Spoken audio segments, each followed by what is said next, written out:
It's Richard Geller, and if you own real estate, like if you own your house and you're underwater, what are the chances that things are going to come back anytime soon? Let's take a look at the Lender Processing Services recent data that was provided. This foreclosure inventory is climbing to record highs. What I want you to understand is that this is broken down into option arms, which is up here, subprime, and that we know that that's continuing to get worse.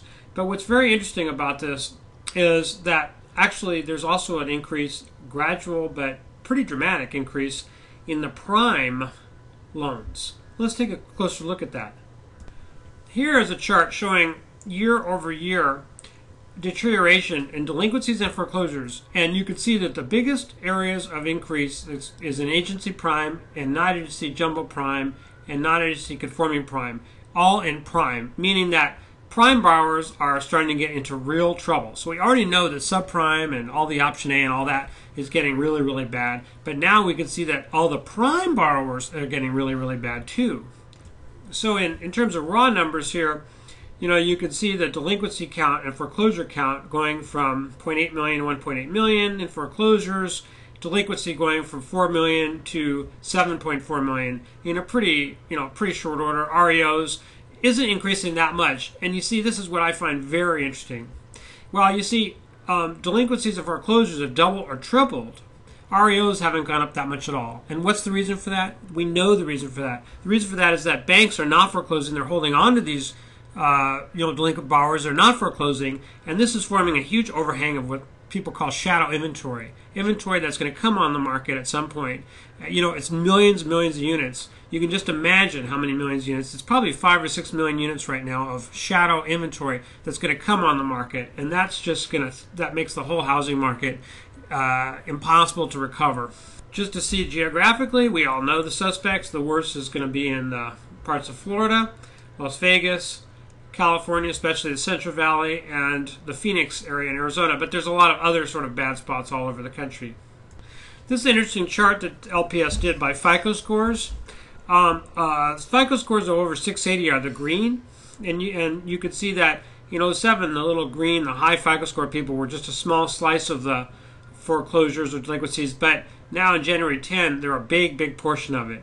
It's people with really good credit are starting to deteriorate. This is not a recovery from a recession. This is actually what you expect to see in a prolonged depression. This tells a sad story. Man, these people did well at Lender Processing Services. New problem loans, 2.5 million current loans as of January 09 are now 60 days or more late or in foreclosure a year later. Permanent mods, okay. Almost 1 million people have gotten the so-called home affordable modifications. However, only 116,000 are actually active. 830,000 are trial mods. These are go-nowhere mods. These are phony mods. These are completely insane. They're homeowners that are way underwater just listening to promises from their lender. The last 2 years, the FHA has been encouraged to go in where all the subprime lenders were, and now they're making subprime loans. Loans with no down payment, loans to people with terrible credit, loans to people with terrible credit and no down payment. And the FHA loans are going horribly bad. It's just absolutely unsustainable. And you can see the FHA in the blue bars, 07, 08, 09, 010. By percentage of loans, FHA has become the new subprime lender. It's the only support for the housing market. In fact, FHA, Fannie, and Freddie are all government-owned, government-controlled, and they are making basically all the loans right now in the housing market. And this is sort of what we're starting to see, that it's the older loans now that are starting to go bad. Loans that were current are now ending up bad. That's very, very unusual. The bottom line is you can see that there's no housing recovery on the horizon. In fact, things are about to get worse. All that has to happen is for there to be some type of sovereign default of debt by the government, and we're now into credit crunch number 2, which is probably going to be worse than credit crunch number 1. The answer if you're a homeowner is get a real loan mod with a principal reduction. Visit loanmodbreakthrough.com and learn how to get a loan mod where the lender actually reduces your loan balance, often to 90% of the current appraised value of your house. This is a real loan mod. I can't assure that you'll get one.